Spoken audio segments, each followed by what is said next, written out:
the league where they play for pay. All right, 9-6 on the season. We'll see if we can open some daylight here. Get up in the 2 out of 3 territory. 9-6 is the record against the spread. This week, I don't love a lot of games. There's a lot of. It's an odd week. It really is. All right, game number 1. I don't think I've picked the Jets this year. I'm going to pick them this week, -3 against the Broncos. I think the Broncos are all banged up. They're very one-dimensional. They can't run the ball. Even if they get Marino back this week, they won't run the ball. They have their whole secondary out. And, Sanchez continues not to make any mistakes. And the Jets come at you with a two-way game. And as long as they don't settle just for field goals, they should be able to notch another win here. I think they match up well against the Broncos. I think the Broncos come into this game very banged up. Traveling there is never an easy deal. But I think the Jets will keep their eye on the ball. The key for the Jets is their +11 in turnovers. That's the key. If you do that, you're going to win. I mean, that's all. You can forget everything else. You can put everything else away. If you're +11 after 5 games, you're going to continue to win. I think they'll continue to move in the right direction. Now, Walton's going to throw it a lot. He throws it a lot every week. They play a lot of real short passing game. I think they match up. I think the Jets match up well with what Denver tries to present itself doing. So, like I said, I haven't picked the Jets much, but I'll go with the Jets -3 at game number 1. Game number 2. Now, I think the Niners are better than the Raiders in the Battle of the Bay. But I'll tell you right now, how do you go 0-5, be the most turnover-crazed team in the league, be having all kinds of problems, and be a 7-point favorite in the game? That surprises me. And I thought the Raiders did some good things last week. They not only won, but I thought Campbell really played well at quarterback.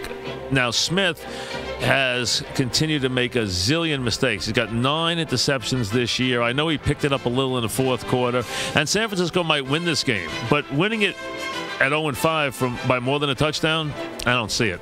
I don't pick the silver and black much, but I think that line is just out of whack. I think 7 points is too many to give the Raiders here. And I think the Raiders have as good a chance to win the game as San Francisco does. I mean, I think San Francisco's a little better. And I know that their owner decreed they would win the division at 0-5. It's never been done before. And I know they're in most games. Well, they can be in this game fine because the Raiders are a 7-point underdog. So to me, you grab the 7 here, and in a game that if it's decided 3 points late, that's fine. I think it'll be a close game. Like I said, I thought Campbell did some good things last week when he went in. He kind of opened up the field for the Raiders. I think the Raiders are a little better than they've been as long as they don't make a gazillion mistakes. Leave that to the Niners, who are -10 in the turnover department this year, the worst in the league, and their quarterback has 9 interceptions. Singletary's under duress. The quarterback's under duress. Teams that are under duress should not be favored by more than a touchdown, especially when they haven't won a game all year. That's the case. 7 points. Give me the Raiders +7 for game number 2. And then game number 3, I'm going to go with the Colts on Sunday night against the Redskins. Do I think it'll be a close game? Yes, but this one you only have to win by a couple. The Colts are a 3-point favorite.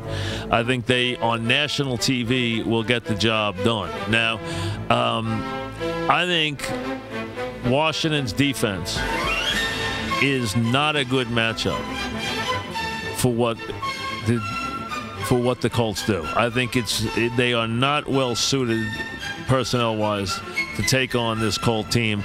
And although I expect it to be a close game, I don't think the Colts are going to play a lot of blowout games. I just think you have Manning, you got national TV, you got a game they should be able to win, and they're a 3-point favorite. I was going to pick the Vikings, and then I said, I don't want to wait till Sunday. Cena Favre's hurt, not hurt, hurt, not hurt. So I figured I'd stay away from that game.